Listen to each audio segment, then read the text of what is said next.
वाल्मीकि रामायण।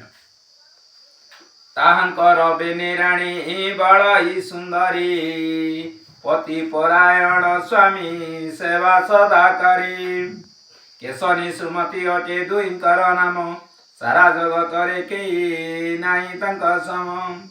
दैव जोगी काहार नुईला कुमार, तपस्या निमंते मने पांचेण समार। बेनेराणी को नैन संगरे राजन, भृग मुनि आश्रमे मिलिले वाहन।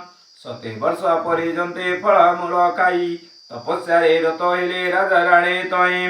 भृग मुनि ताहांक उपरे तुष्ट होई, सगरंक समीपरे मिलिले कजाई।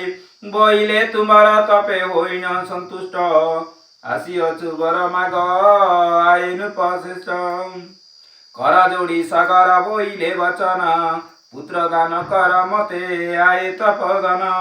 भृगु बोइले होइब बहुत कुमार, ब्रह्मांड मध्य से हेबे महाबलियार। एक राणी प्रसविब एकई कुमार, आन राणी ठारू हेब 60,000। ऋषिंक वचन बेनेराणी जोड़ी कर, बोइले काठारू केते जन्मिबे कुमार। ऋषि वर राणी को जे कहंती बुझाई, जाहार जाई चावर मागो तुसा होई। केशनी बोइला एक पुत्र यू मोर, सुमति बोले 60,000 कुमार। अस्तु कही भृगु मुनि अंतर्ध्यान होइले, मन आनंदे सागर गृह को फेरिले। किछि दिन अंते राणी हेले गर्भवास, चाहु चाहु 10 मास होइगला शेष। केशवी गर्भरु एक पुत्र जात होइला, सुमतिंक ठारू नाउ तुम्बा जे जन्मिला।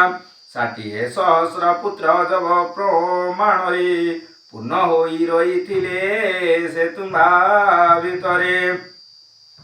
घृत भांडे कुमार को दासिए बरिले, किछि दिन परे से बलवान हेले। ज्येष्ठ पुत्र नाम समंज जे अटई, बड़ दुष्ट प्रजापुंज ध्वंस से कराई। शिशु मानकु कुतुके बुलाई बुलाई, अष्टपद बांधी से जे समुद्रे फिंगाई। गर्भिणी रमणी कर गर्भकु से चिरी, कौल शिशु देखई से बाहर करे। एही परि बेलु बेल बहु अत्याचार, करंतेन प्रजागण हिले तरहर। सगरंक आगे आसी आपत्ति कारिले, पुत्र गुण शुणी राजा मने दुख काले। बहु प्रकारे पुत्र को से बुझाइले, न मानन्ते नगररु विताड़ित कले। जेते बेले असमंज होइला बाहर, गर्भवास होइथिला रमणी ताहार। किछि दिन परे जन्म होइला नंदन, अंशुमान तार नाम देले जे राजन।